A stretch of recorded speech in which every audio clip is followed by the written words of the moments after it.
Have a plan. That is what Ron Dunker is saying again and again. He spent several decades working for giant companies like Monsanto and Bayer, and we'll get into some of that during our conversation with Ron this week. But we are going to start with what he's doing right now. He's the head of business development at Oaken. So he's focused on the digital transformation of farming at a time when the landscape might be transforming for much of farmland as well. Hi, I'm Dave Price.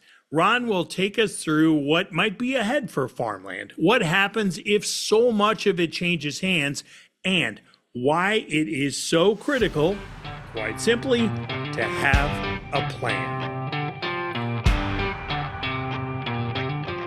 Ron, I appreciate you joining us. It's good to connect. How are you?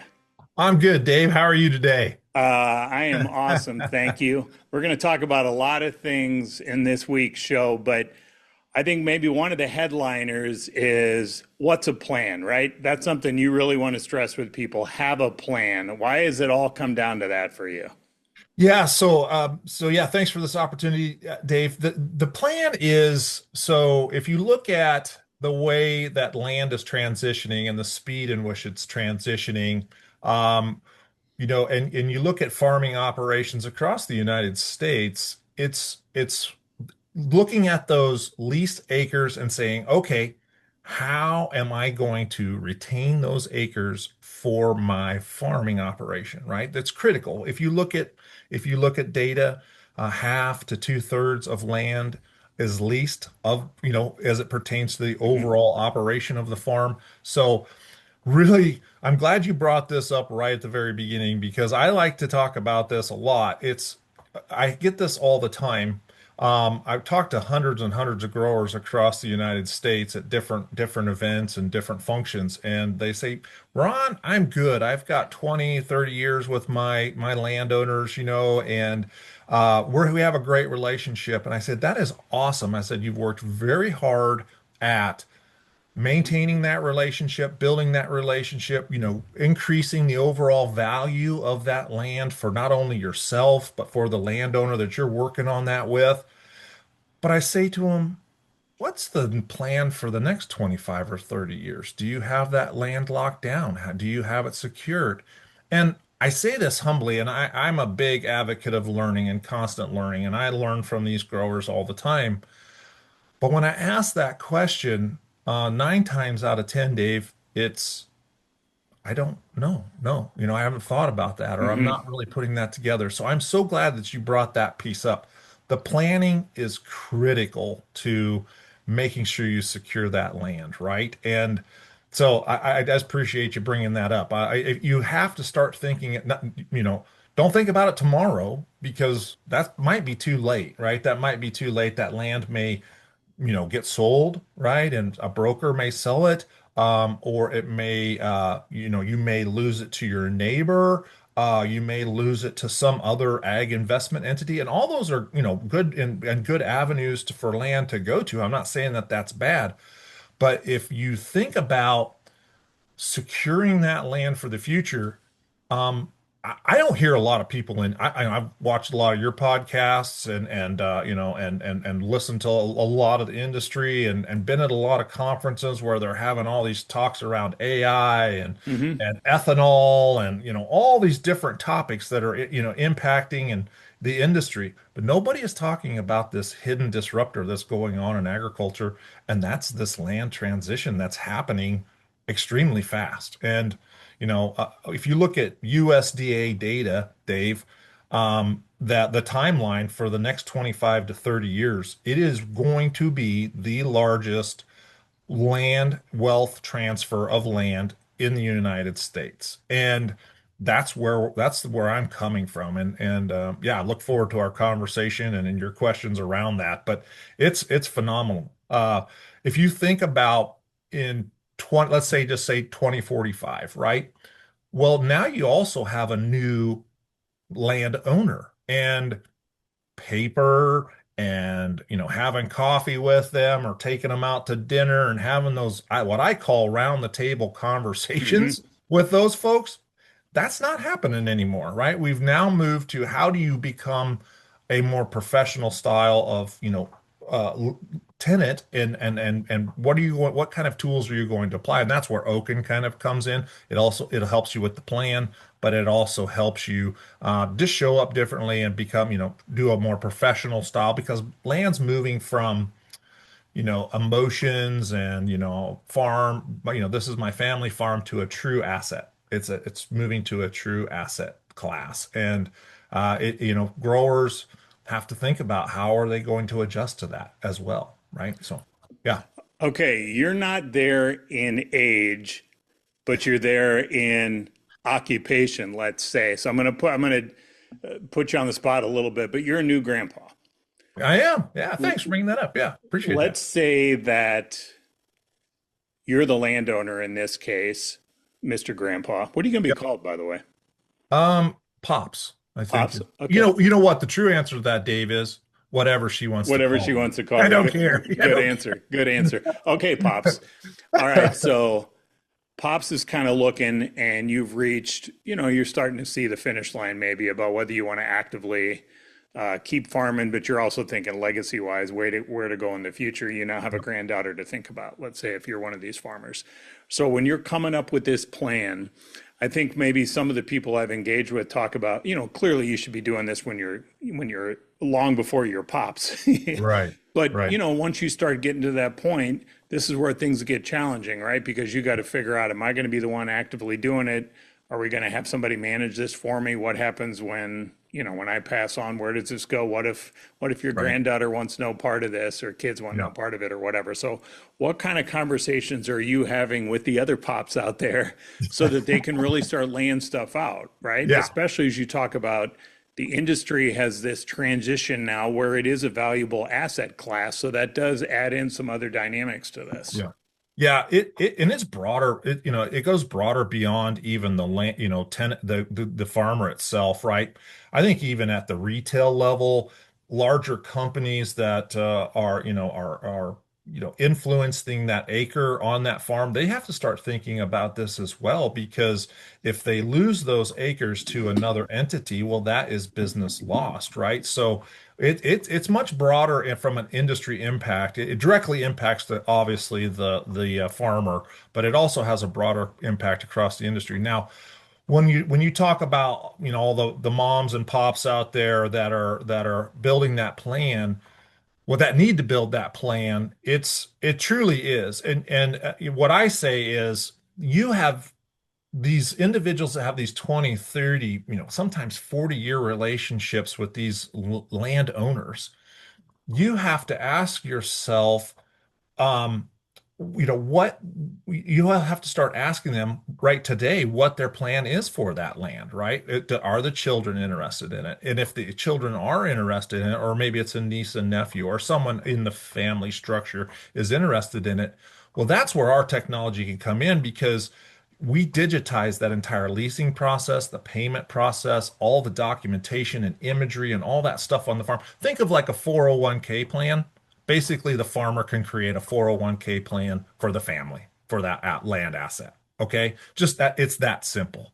And so then to the moms and pops and the others people out there that are managing that land, I'm just like, can you ask those land owners that you're currently working with, can I start sharing the work I'm doing on that farm? Maybe I'm doing simple things like mowing the road ditches, not charging them. Maybe I've done a tiling project. I'm doing these kind of conservation and sustainability initiatives on the land, and I'm not charging them for it, but it's making your property that much more valuable. Can I start sharing that information? Of course, we have the digital tools to do that, but it allows them to start building that plan with that next generation because it comes to this overarching theme of trust because those people have built 30, 40 years of trust with this family. Well, let's carry on that trust to that next generation. And that next generation is going to want to log into something, look and see everything that that farmer is doing on their property. And let's be honest, Dave, I mean, in our great state of Iowa where we live, an 80 acres is right at $1 million. So it's a Hmm. great investment for the family. right? It's a great investment to keep in the family. And so from an asset class. So it's really building that, having the mechanism to build that trust. And you can't really do that, because those individuals that now the grandchildren or the nieces and nephews or whoever those entities are that are going to own that farm, well, now they're in California and Florida and Hmm. Arizona and Maine and who knows, right? And but you still want to be able to connect with them so you can keep that land in your. So it's really what we do is giving that 360-degree view of the farm in a 401k asset type of platform from what we do here at Oaken, and then sharing that information with that. Now, granted, I always say 100% is hard to get, right? You're not Sure. probably going to succeed 100% of the time, but even if you lose, like we've had growers that have told us that we've talked to and I've learned from that they've lost parcels of land, and that's, could be up to six figures of a loss to their operation, depending on the size of that parcel of land. It's huge. I mean, this is a very big, impactful thing. Like I said, I think it's a undisclosed disruptor that no one is talking about in our industry. You use the 401k example, and I know that is something I had never really thought much about before we started doing this podcast and I started to get into this space some, and that's there so many are just focused on the day-to-day survival, maybe year-to-year survival, and you're investing in the land and it's one more combine and it's this I got to do, this guy I got to do, this guy. You're not really thinking about a 401k type investment vehicle. Right. And a lot of times retirement is in the value of the land, which then puts you up to that point in the retirement ages about, okay, what's that going to mean? Am I going to sell this? Right. Are we cashing out here? And then that's the end of the legacy that you talked about earlier. Yep. Right. Right. That's exactly right. And as you think about, we think about all kinds of different technologies, and there's so many technologies applied across the industry, right? And great technologies. But what you also have to factor in, and I touched on it just a little bit before that, in our previous talk here, is once you get to that 2045, I know that doesn't seems far away, but it's not. Once you start to get to this new market, right? This new land market, you have to show up entirely differently as a farmer, right? You're not going to be able to do the leases through snail mail. You're going to need to do it all electronically. You're not going to, you're going to want to show that people aren't going to come back to the farm and visit, and you can show them everything that you're doing. And you may need a vehicle to put newsletters in or drone footage in, or these are the things that our farm is doing for your land. And you have to, it's going to move to a digital age. We're the only ones doing it in the industry. We came out of Purdue University, so we're the only ones that I'm aware of are doing this type of and applied this type of technology to help with that disruption that we're seeing, or that's going to continue to be in the industry. So yeah. Man, the drone technology is something else. I mean, seriously, right? I mean, you can Oh, do it's it for a fantastic. variety of reasons. It's We fantastic. think about, old school crop dusters and all that, but now you've got drones going in on that. You've got just the aesthetic side where you can, put that up above and show the property. I mean, drones are Yeah. just revolutionizing the industry. Absolutely. Absolutely. Yeah, it's you can you can put anything. So like, of course, if you think your own 401k is pretty limited to financials, you can put all the financials in our system as well and show those.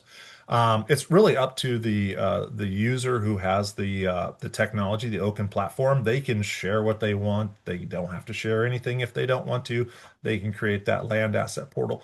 But yeah, you're right. I mean, the technology is fantastic, and you have to, again, it's going to continue to evolve. And, we're just trying and I would say this too, succession planning. I don't know if you've had any conversations on that from a podcast standpoint, but, this is a key piece in your succession planning as well, right? So, I think I don't quote me on this, but I mean the statistics on succession plannings are pretty low, right? The Yeah. people that are going through that process. This has to be a piece of your succession planning. It absolutely has to. And it's just things that I think you maybe talked about it too. and farmers they're just the most dynamic business folks that are out there, right? They've probably got, three or four business lines on, on their farm, but then Hmm. they're also possibly working off the farm doing some other things. I mean, they are just busy, busy, busy. And what our technology does, it takes that I call it land management headaches out of their worry, right? And it automates the leases, it automates the payments. The other thing you have to think about here too, Dave, is um payments. Think about this right now that those people that have probably those 20 to 40-year relationships are making you know a payment to maybe one or two individuals. Well, now you're going to have more entities that are associated with that property. Well, now you have to break out those payments to four, five, six different entities, Hmm. and our system does that for you. So just think about that. I mean, just think about that, well, I get such a percent, you get such a percent, and maybe somebody only gets a, 2% or 4%, whatever that split is. Those kinds of things just continue to snowball and become more of an efficiency burden and a problematic for landowners or for tenant or farmers to be able to do that. Okay, this is not, you've got 3+ decades now in the business, so I you do. can see how things have evolved over the years. And I'm Yep. curious, as you lay out this planning plan, the the growing interest from outside investors into farm operations. How does that fit into the overall piece as you are counseling people about putting their entire plan, both short term and longer term, together? Yeah, I mean, so yeah, I spent like you said, I've spent decades in the industry and seen the impact of technology, whether it be the beginning of Roundup. Had a small part to do with that. I had a larger part to do with the digital revolution in rolling out for climate across the industry, right? And I've seen kind of I, I've been blessed to see a lot of impact and be a part of a technology.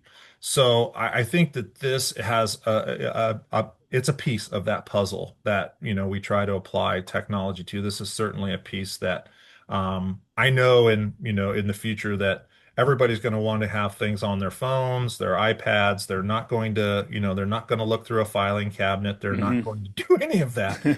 But to your point, um, whether it's ag investors, farm managers, different land entities, they're all going to have a piece of that pie.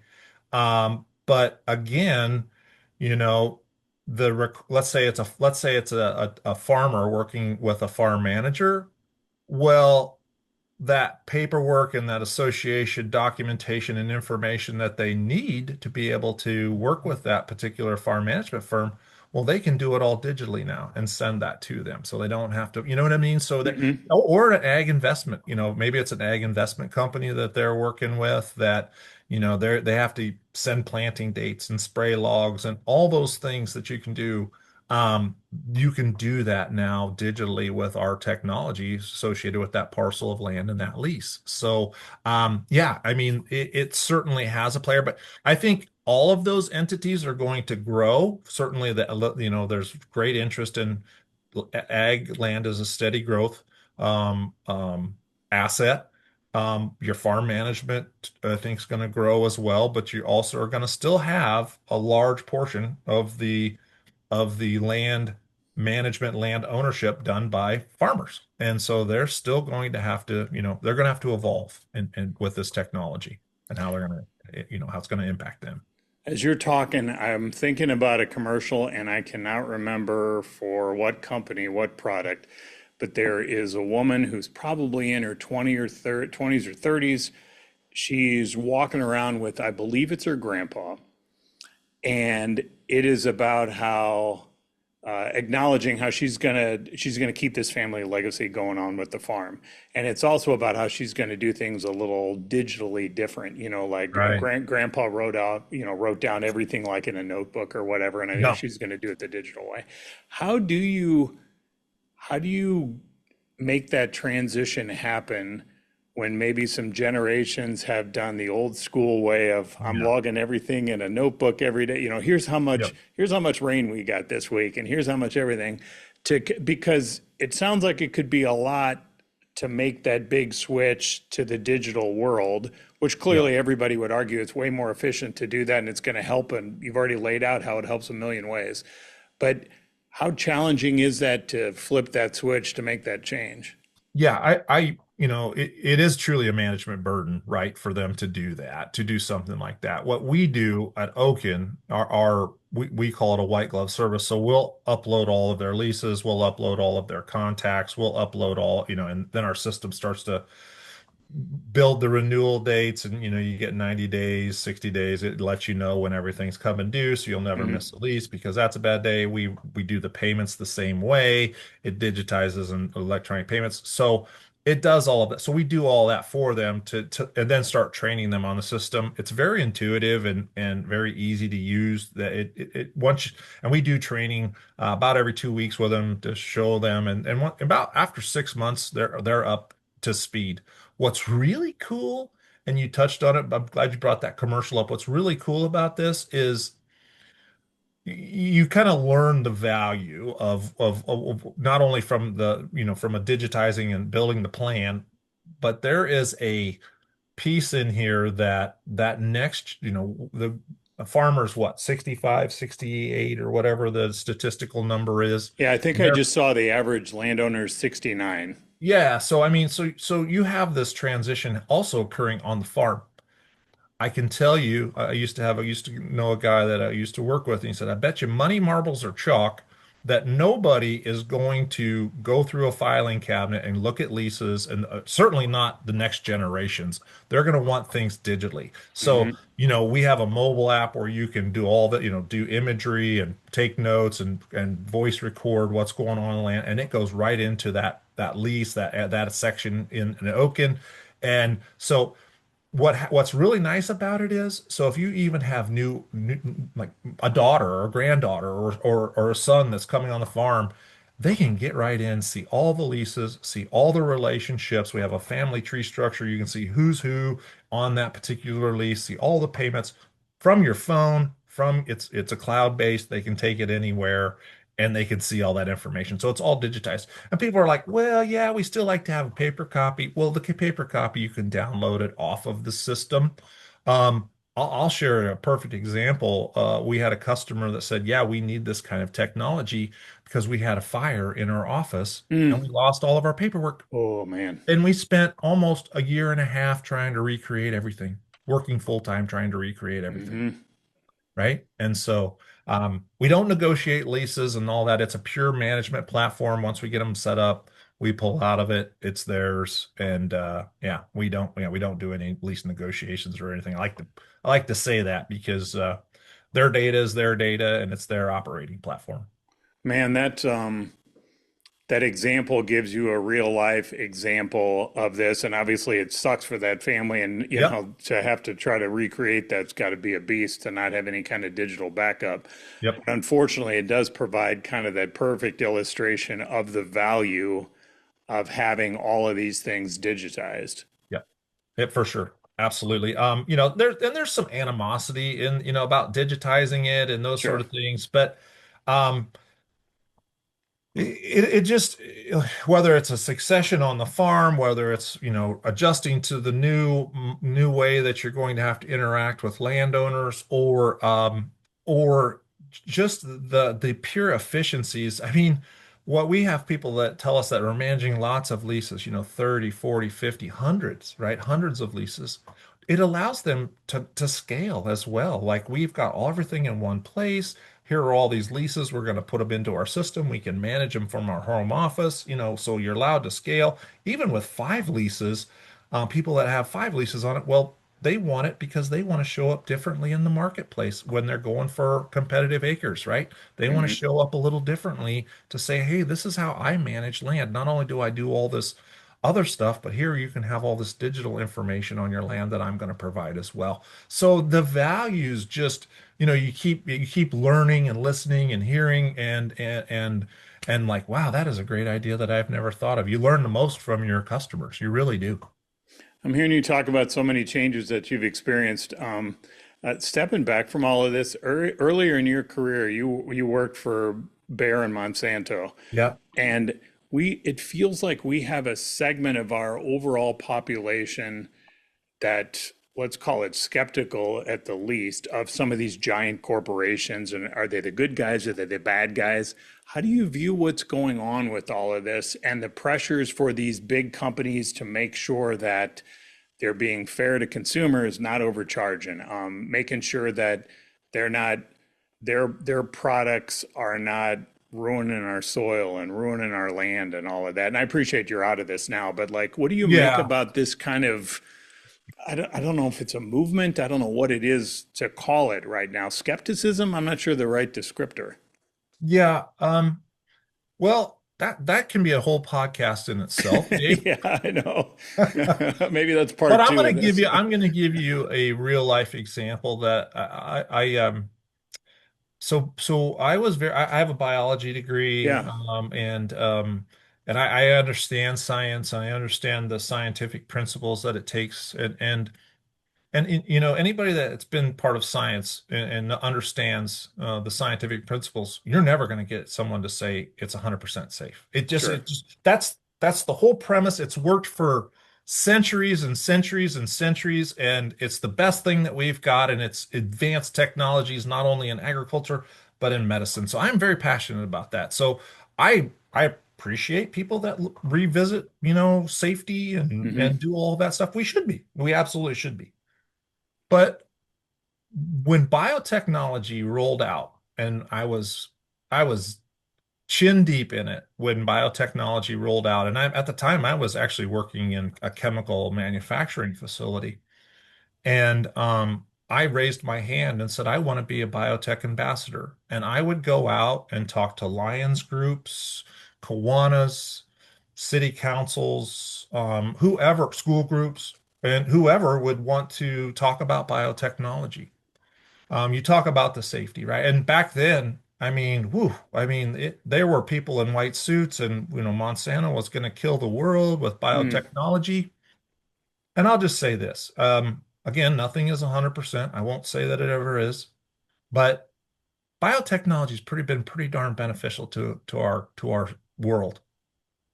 It's been pretty bio it uh, and it's to the best of my knowledge and to the best of scientific knowledges, I don't think a biotech crop has ever killed anybody. And I mean, I'll just say that just that bluntly. And they said it was going to kill the world, and our children were going to have three eyes and all this other stuff that was going to happen. And it's been pretty darn good. It's been pretty darn good. It's saved a lot. And I will say this, even from a environmental impact, and there's a lot you can have your own personal view on it. I would want you to have your own personal view on Roundup, but Roundup was pretty darn good molecule. It's a pretty darn good molecule when you look at the old chemistries that we used to have. And um, it breaks down in the soil, doesn't have residual effects. There was less passes of tractors, which is CO2 emissions across the fields. You're not always out there tilling and doing weed management and spraying and all those other things. It just really did do a lot for our environment now, I mean, until we find a new technology where we don't need chemistries and we don't need all these other things. It's a good technology, and farmers would agree, and I think, and I hope the world. But you know, I want people to challenge the industry. I think the industry is adjusting to those challenges as you see, things that are occurring internally with them splitting up companies and Hmm. having different entities. You got to look at the tidal waves that are coming in, right? And that when you look at these, you look far out into the ocean and you see, okay, this is a big wave coming in. How are we going to adjust? That's what these companies are doing, right?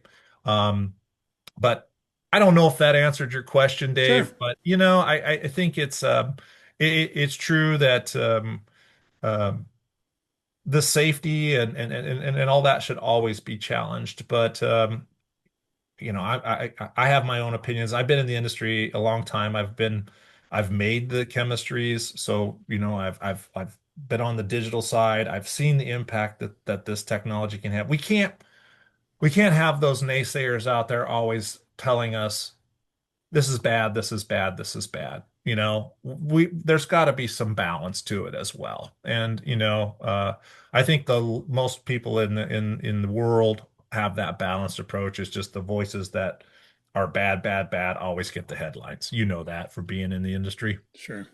Okay, let me end this conversation this way, although that ended up being a deep one, and I'm with you, man. That's like a whole separate podcast. I need to tee that up for the Right. next one.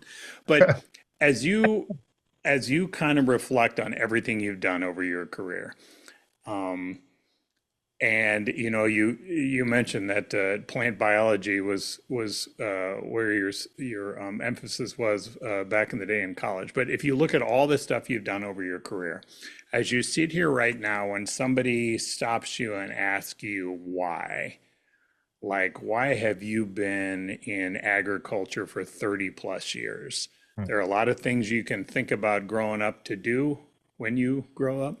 What is it about ag that has intrigued you from the get-go and kept you all these years?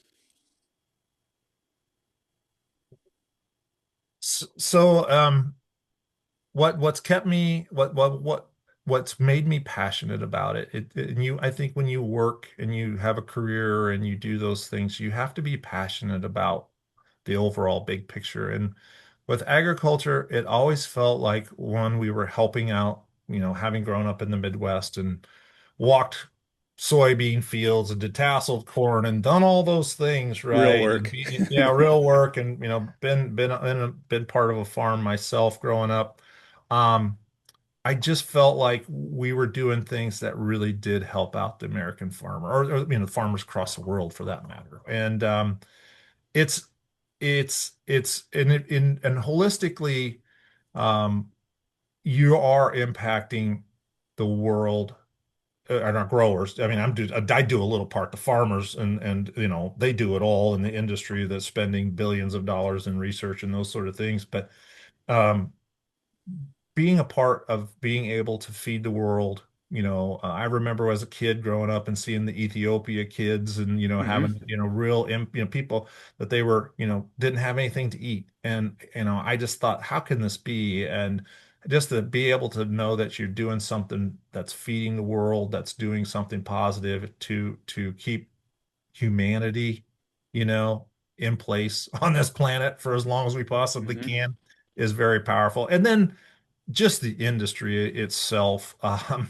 People in ag, whether you don't have an ag background and you work in ag or you've been in ag and you're a grower, people are just good. I mean, people in this industry are just good people.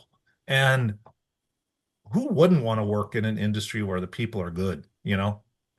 So I've never wanted to go anywhere else, and I'm blessed to have learned from the industry and all the individuals in the industry, from growers all the way up to executives. And yeah, that's there's just no other place to be. I think it's very rewarding personally as well. Awesome. Great conversation, Ron. Appreciate you doing this. Thanks for sharing your Absolutely. thoughts. I hope to do this again. Absolutely, Dave. Thank you for this opportunity. Congrats once again to the new grandpa. For more on Ron's background and on Oaken, you can check out our profile piece. You can find that in the weekly American Farmland Owner newsletter. It's the place where landowners get their news, all in one place for free. Has the latest farmland trends and more. You can find it right now at AmericanFarmlandOwner.com. Thanks for joining us here on the podcast, and thanks for caring about the future of our farmland.